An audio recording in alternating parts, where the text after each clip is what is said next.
Welcome to our webinar on coding clubs in public and school libraries. In this webinar, we will discuss what the big deal about coding clubs is, what to do in a coding club, and how to start one at your library.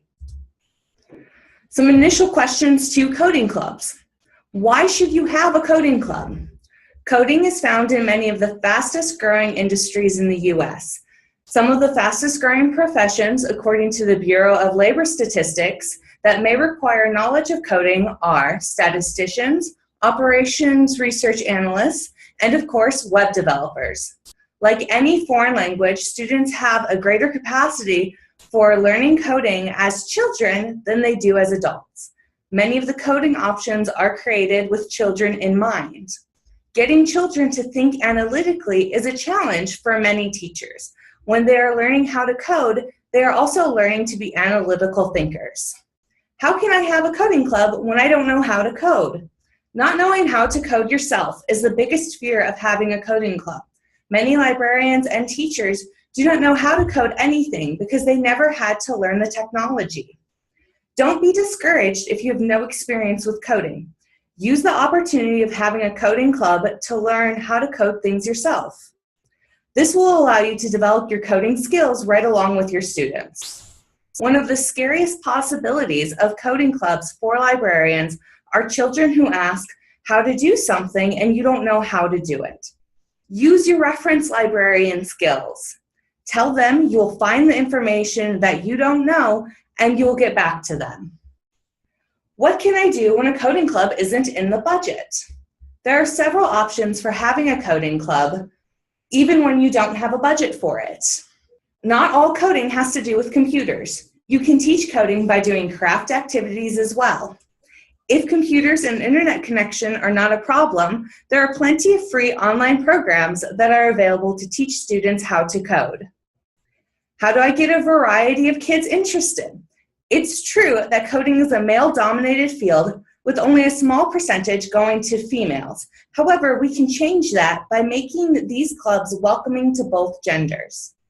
Ways to do this are to start with gender-neutral coding such as Scratch. This program is geared neither to females nor males. There are many resources available to creating a welcoming club for both genders to learn this skill. Why is it important? Coding is the academic staple of the future. Soon, learning different coding languages will be in schools, just like math, science, and English.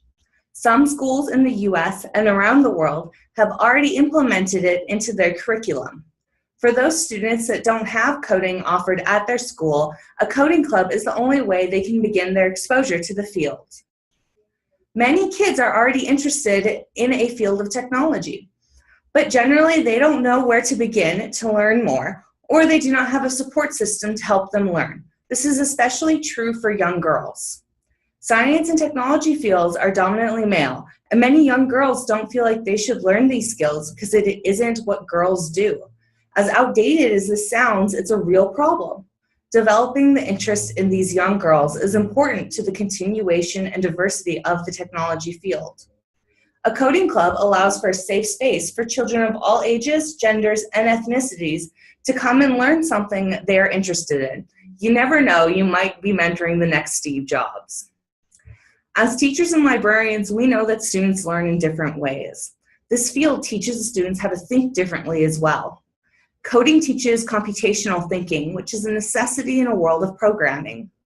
According to Jane Krause and Kiki Protzman, computational thinking is using special thinking patterns and processes to pose and solve problems or prepare programs for computation, notably decomposition, pattern matching, abstraction, and automation. This type of thinking is what makes students good at the STEM-based academics. By teaching this thinking in a fun environment, like a coding club, they don't feel like they're doing work. It's hard to dislike working on a project when you're building a game or an app. So where do you start with this? There are several websites that will help you start your new club. Code.org is the organization that runs the Hour of Code each year. This organization is backed by coders around the world, and their goals are to get every child to code and to close the gap in the coding profession in regards to minority and female coders. The website comes with advice on how to teach coding at all grade levels. They have resources for teachers and students, along with games that teaches basic block coding. These types of games allow the student to pick the next section of coding in order to reach their goal. Code.org makes the games interesting to all ages and genders of students. There are games for very young children to participate in the Hour of Code, as well as games geared towards girls, such as a Moana game, and ones geared towards boys, such as a Minecraft game. Many large companies like Disney are sponsors of Hour of Code and create special coding games for this organized activity. These resources are found in different sections of the website. As an educator and librarian, you can choose the Teach option, and different lesson plans for the different games will come up. If you want your club to be firmly structured, having a lesson plan and a curriculum will help in this endeavor. However, if you just want to get kids coding, creating too much structure may cause them to look at the club as school rather than something fun to do. World Coding Club is another resource with plenty of projects and lessons to incorporate into a coding club. Their lesson plans will teach students how to use block coding, Python, and HTML, CSS. There are games that they built and outside programs to facilitate different types of coding projects. As an international organization, they have advice on how to start a coding club in your community.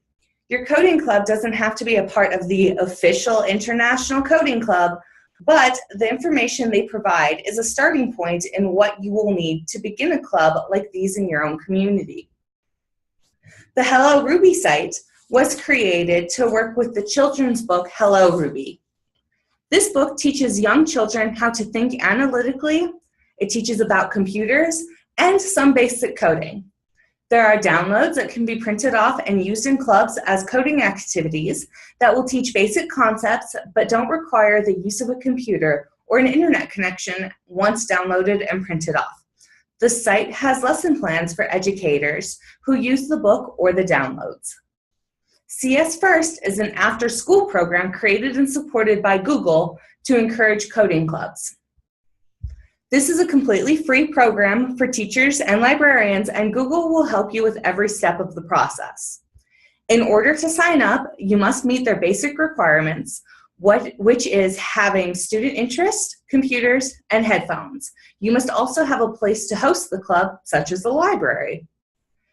They will then send you free printed materials that will go with their lessons. These materials are things like stickers, handout sheets, and passport books for your students. You'll put a note or sticker in a student's passport every time they accomplish a lesson. Google will provide technical help and all of the resources you would need to create a wonderful club.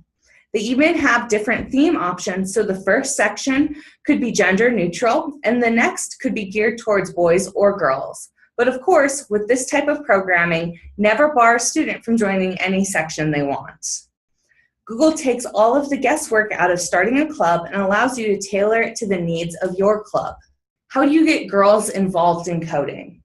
Girls Who Code is a national movement geared to forming girls-only coding clubs in schools, libraries, and after-school programs.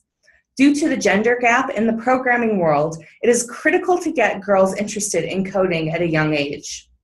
Sometimes the only way to do this is by creating a club where girls don't feel like they need to compete with their male counterparts. If your club meets all of the requirements as a Girls Who Code club, then the organization will provide curriculum, tech help, recruitment materials, and grant opportunities. With the backing of the National Girls Who Code, you will be a part of a larger organization and have the prestige associated with that affiliation. Girls Will Code is an organization that was founded in the Philippines to close the gender gap in computer science and robotics. Girls Will Code does not provide as much to their users as Girls Who Code, but it is still a great resource to getting girls involved with coding. They suggest getting a group of 3 or more girls together with laptops or tablets to code using some of the same resources that will be mentioned in the next slide. They also encourage collaborations between groups through their blog. You can find out what works and what doesn't work before you begin doing a girls-only coding club. Code.org has a special section that is dedicated to getting girls to become interested in coding. It gives important steps in how to get girls interested. It also provides fact sheets, examples of women who have dominated the field, and inspirational videos from both celebrities and non-celebrities. Though the .diva website does not provide resources on starting a girls' coding club, it does provide examples of women who work with computer sciences every day. It is a great inspirational resource to show girls that they don't have to use coding to just work on computers. It can be used in fields such as fashion or journalism as well. .diva shows girls just how much of a difference they can make in their communities and the world just by learning how to code. Although we are promoting girls-only coding clubs, do not create separate girls-only and boys-only clubs. Ideally, we want to bridge the gender gap in the profession. So if you have a girls-only club like Girls Who Code, make the second club open to all. There may be girls who don't want to be in a girls-only club, and that's okay. Make sure they know they have the second option for coding club. Online programs to start with. Scratch is probably the most well-known online program that is out there to teach coding to kids. It was created at MIT to teach children how to code without requiring them to know how to type code. It uses a drag and drop block system that allows the student to make the Scratch cat do different things. Though this program requires internet connection, it is completely free to use. In order to save your progress and any changes you've made, you will need to create an account, but this account is also totally free to the user. The Scratch website offers how-tos, tutorials, and step-by-step guides to help you build the code you want to make your character do different things. Pencil code works very similar to Scratch. Instead of working with an avatar, the coder will work with a graph-like interface that will allow them to draw different things with the code. Much like Scratch, Pencil code uses a drag and drop block system instead of a straight code and typing interface. Also like Scratch, you can change the values in each block so they will do different things. Not only does Pencil code have drawing with code, but you can also create a story or music with code. The story interface is not a drag and drop like the drawing. It uses type code values to create what you're looking for. The music interface also requires a typed code in order to work. If you have questions on what something is, there's a reference section that will explain how these functions work to you. Code.org's Hour of Code is created for their annual Hour of Code. This is different in that unlike Scratch and Pencil code, each game will take an hour to complete. These are games that will use either straight block coding or may require line coding if the student has learned that. Each game tells the grade level it was made for. These games are created to hold a student's interest by using pop culture characters. Start out small. Advertise the club well before you decide to begin it. This will give people time to ask questions about the club and to make sure they are free on the first day and the subsequent days. One of the biggest fears librarians have for any club or event at the library is, what if no one shows up? Most people don't know what a coding club is, so doing your research ahead of time and creating a curriculum on what you want your club to accomplish will allow you to answer any questions that you may get from patrons about the club. Don't just advertise it once. Make sure it stays in constant view of your patrons and remind them about it so it stays fresh in their minds. Figure out where the interest lies for a coding club. This will be challenging at first. Once people start hearing about it, though, and know what a coding club is, finding interested people will become easier. Gear your first coding club towards kids. Kids programming is easier to maintain for many librarians because they have experience with this type of programming. If there are a lot of adults interested in it, then create an adult coding club. You're never too old to learn a new skill, and many coding clubs around the country have helped adults change career paths. Set a limit on how many people can sign up for the club at one time. Setting this limit to how many computers you have available for members of the club is a great place to start. If you have the interest and a willing staff, then you could do 2 or more sections of the club so all of the willing participants can have a chance to learn. This is definitely contingent on the willingness of yourself, your staff, and/or volunteers running the club. You're only one person. Don't expect to do it all yourself. Seeing if anyone would be interested in running the club is important. Like I said, you can't expect to do it all yourself. Reach out to any programmers in your area or any programming companies to see if anyone would be willing to volunteer. They wouldn't have to volunteer every night, but it'd be nice to give the kids a face to the profession. If they want to volunteer on a regular basis or run the club, then facilitate that for them. They know what it's like to begin coding and can relate to the kids. Many companies that are computer-based also have volunteer programs and encourage their employees to volunteer. They want to be a greater part of the community, so let them help you begin this club. If you want to find volunteers from your community, the Information Technology Council of North Dakota is a great place to start. Their membership list can be narrowed down by city, so you'll know exactly who's available in your area.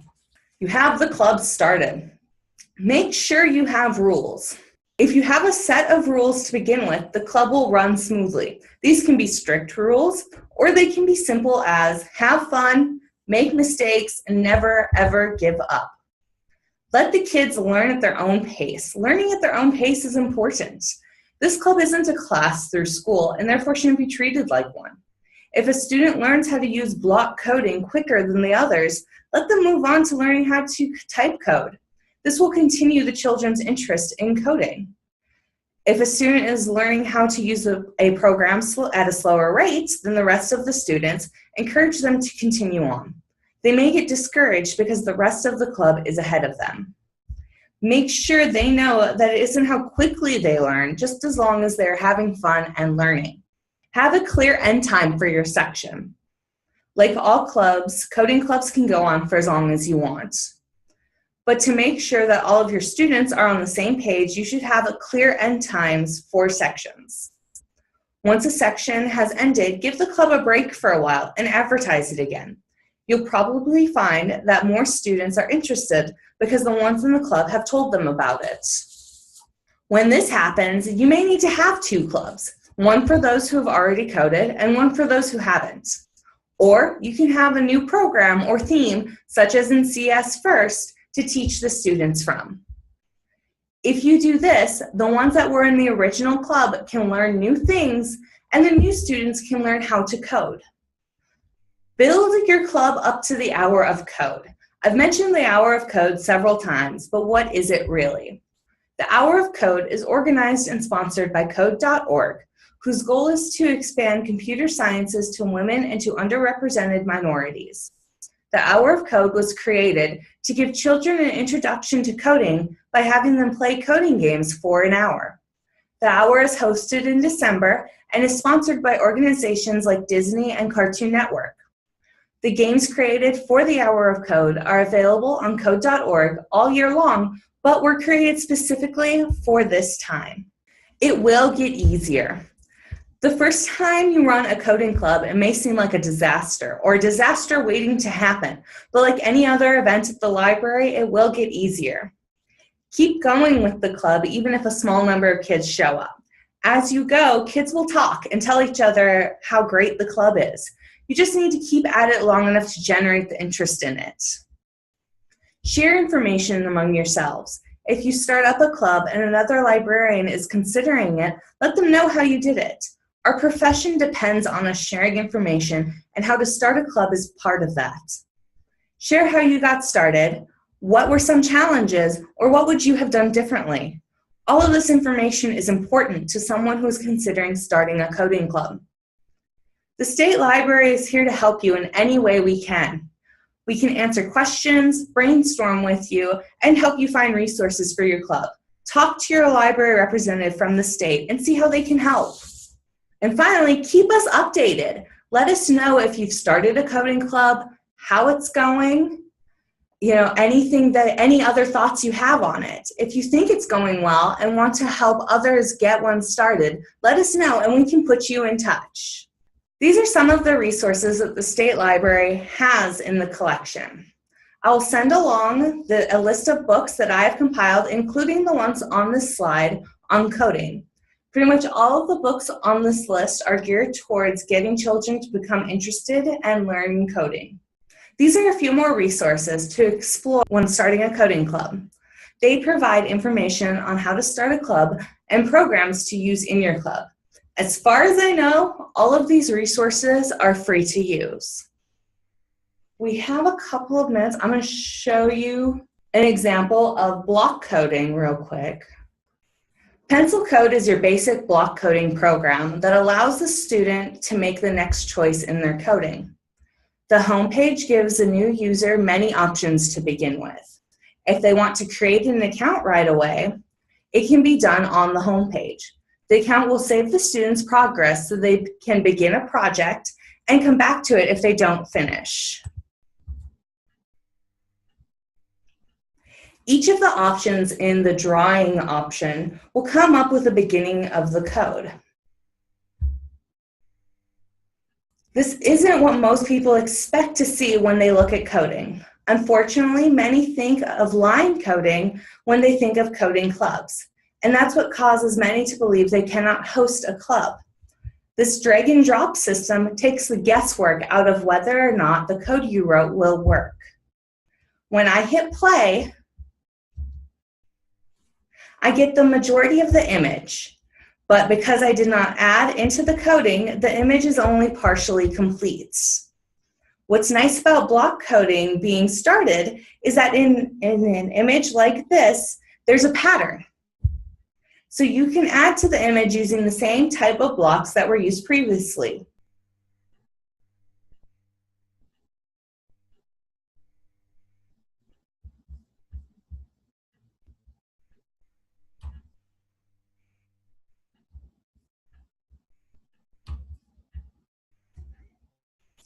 The base blocks will not have the correct values in them, so you can either click next to the number once you move it into this coding area and change the value that way, or you can use the drop-down arrow to change it.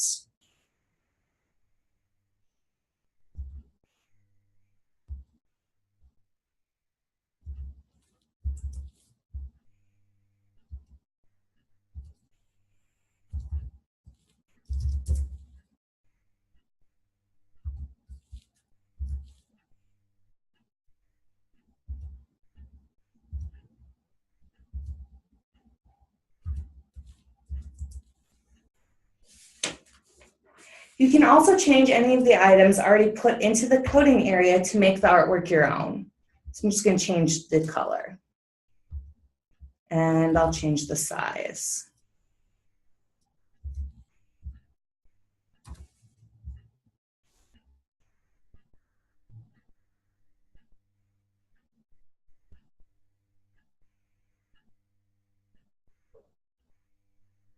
That's how simple learning how to use block coding can be. I suggest you take some time and play around with it in order to better understand the functionalities of this type of coding. Well, that's what I have. Are there any questions? Well, if you all think of any questions, please feel free to email me at any time. Thank you. Thank you for attending, and go forth and code.